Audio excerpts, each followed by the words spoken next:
हरे कृष्णा, राधे राधे। हम श्री कृष्ण चरितामृत श्रवण कर रहे हैं। आज का प्रसंग है इंद्र का कोप, गोवर्धन पूजा। आश्चर्य होता है तात, देवराज इंद्र सर्वेश्वर से कुपित हो गए। सर्वेश्वर के सज्वनों से कुपित हो गए। तुम देवराज भी हो तो उनके कारण, तुम समस्त देवताओं के राजा भी हो तो सर्वेश्वर श्री कृष्ण चंद्र जू के कारण। तुम्हारा स्वर्ग भी है तो उन्हीं की कृपा से।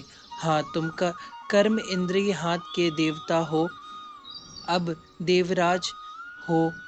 तुम उनके लिए हो जो कर्म के आश्रित हैं, करते हैं और करने का फल भोगते हैं। पर जो सर्वेश्वर श्री कृष्ण के अपने जन हैं, जो कर्म के आश्रित नहीं है, अपने श्री कृष्ण के आश्रित हैं, क्या तुम उनका बाल भी बांका कर सकते हो? उद्धव विदुर जी को श्री कृष्ण लीला सुनाते हुए कहते हैं, तात, कर्म नहीं करते ब्रजवासी, ऐसा नहीं है। करते हैं पर उसका फल श्री कृष्ण ही है। फल अपने लिए नहीं है तो फिर कर्मेंद्रिय हाथ के देवता इंद्र का यहाँ क्या काम? अज्ञानता इंद्र की ही है यहाँ, अहंकार इंद्र का दिखाई देता है यहाँ।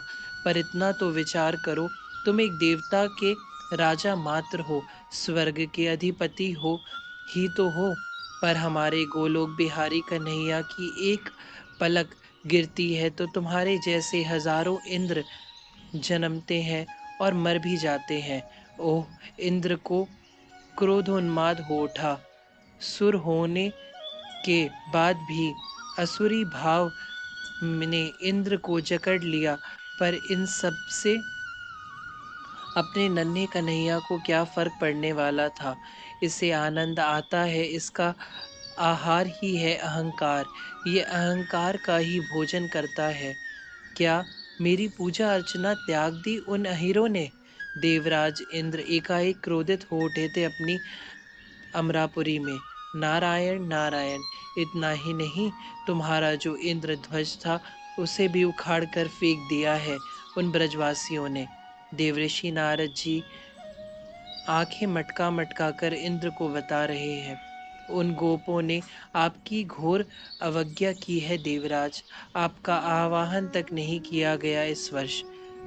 पूजा अर्चना किसकी हुई ब्रजमंडल में इस वर्ष?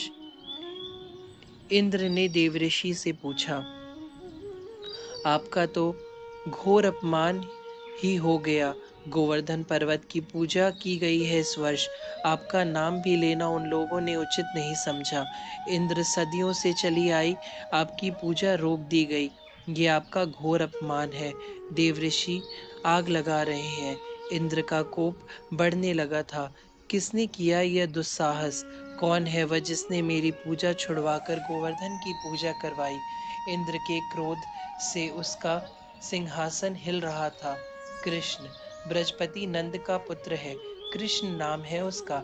देवऋषि बोले जा रहे हैं, माँ, ब्रजवासी तो आपकी पूजा करना चाहते थे, पर उस कृष्ण ने आपकी पूजा रुकवा दी और गिरी पर्वत की पूजा करवाई। आप कुछ करिए। नारायण नारायण, इतना इतना पर्याप्त था। देवऋषि मुस्कुराते हुए चल दिए। जाओ, डुबा दो पूरे ब्रजमंडल को। इंद्र चीखा अपने मेघों पर। उस कृष्ण की बात मानकर मेरी पूजा त्याग दी, मुझे त्याग दिया उन ग्वालों ने। अब मैं देखता हूँ मेरे क्रोध से कैसे बचेंगे वो लोग। बहा दो पूरे ब्रज को। प्रलंकारी मेघ बरसो ब्रजमंडल में। गोपों के समस्त पशु घन को बहाकर नष्ट कर दो। गरजो ब्रज में जाकर मेघ। इंद्र की अधिकता क्रोध चढ़ गया था। क्रोध जब अधिक चढ़ जाए तब असुरी भाव प्रवेश कर जाता है, और ये आसुरी भाव ही तो था। गायों को बहा दो और गोधन को नष्ट कर दो। ब्रजवासियों को डुबा दो अति जल वृष्टि से। इतने पर भी शांति नहीं मिली इंद्र को, तो उसने सावतर्क नामक मेघ को बुलाया।